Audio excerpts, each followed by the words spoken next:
PONANT'S Le Bellot.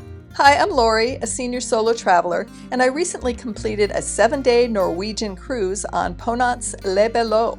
I previously posted a video where I covered the cruise destinations and excursions. For that information, see the link in the description below. My goal for this video is to give a very brief overview of the ship's offerings, stateroom layout, amenities, events, and the embarkation and disembarkation process. The Le Bellot is a small ship. It has a passenger capacity of 184, although I know there were not that many passengers on board this cruise. It also has a crew of 110, so it is an excellent staff-to-passenger ratio. The ship has a total of 7 decks, of which 6 are accessible to passengers.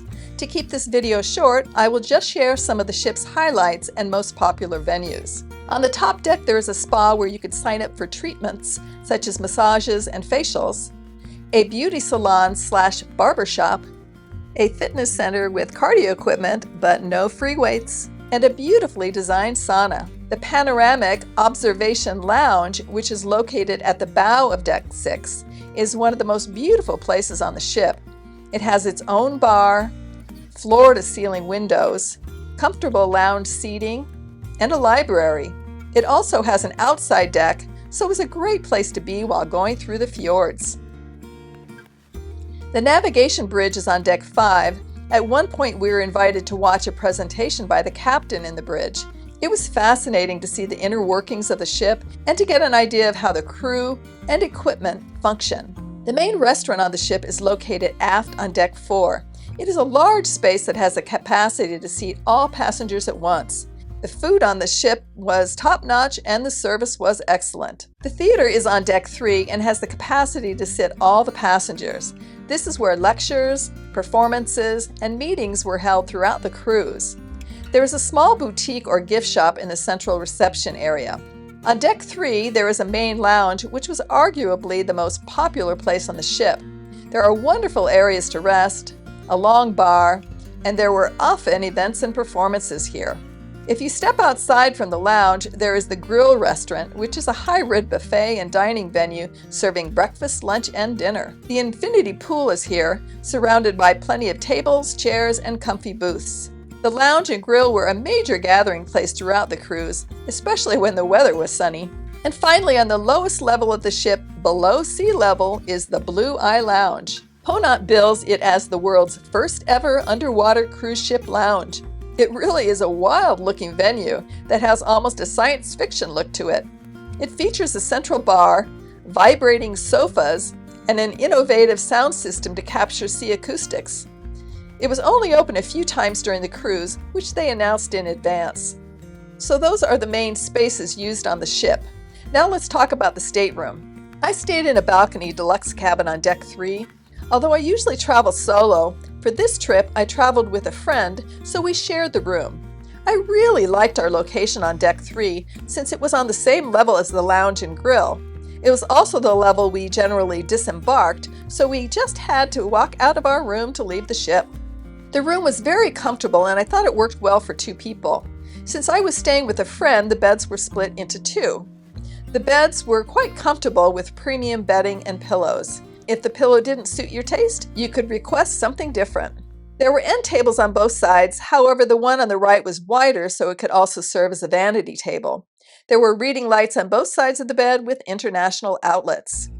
On the other side of the room was a built-in sofa, side table, and long dresser with 2 drawers and 2 cabinets with shelves. In the hallway were tall closets. One contained a shelf, coffee bar, safe, and mini fridge. The mini fridge was complimentary and well stocked. The other closet had a shelf for the life preservers, and below that, shelving and a hanging space. There were robes, slippers, and umbrellas provided. The bathroom was divided into 2 rooms. One had only a toilet, and the other had the shower and sink. Here are some images of the bathroom to give you an idea of its layout.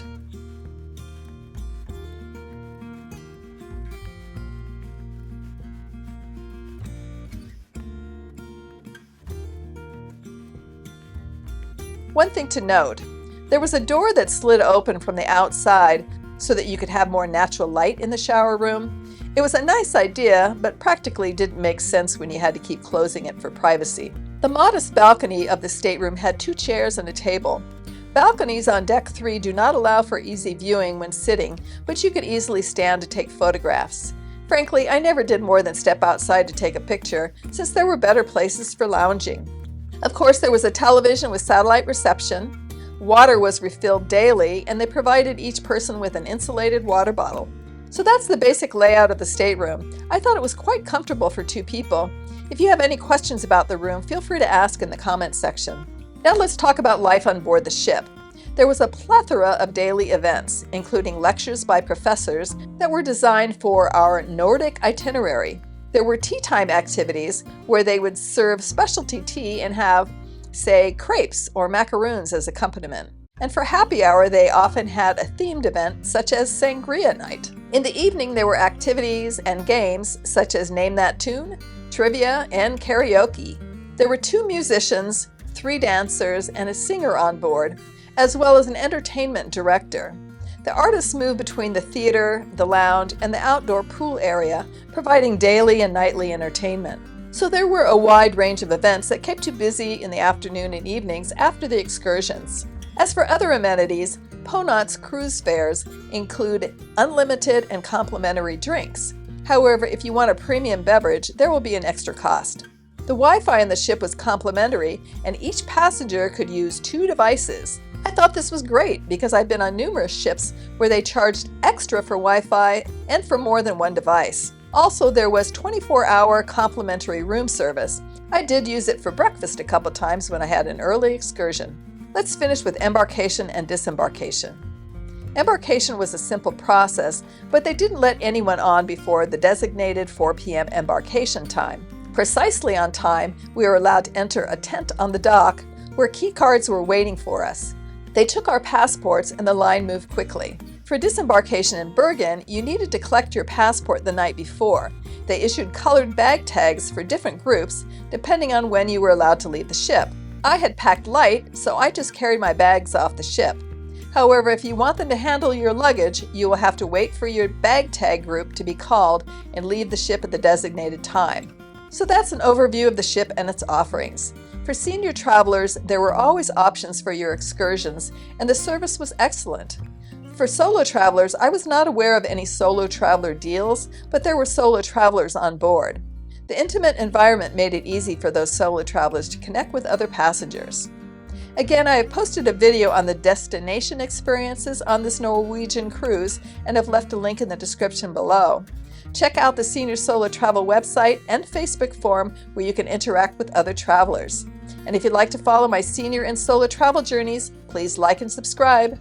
Cheers!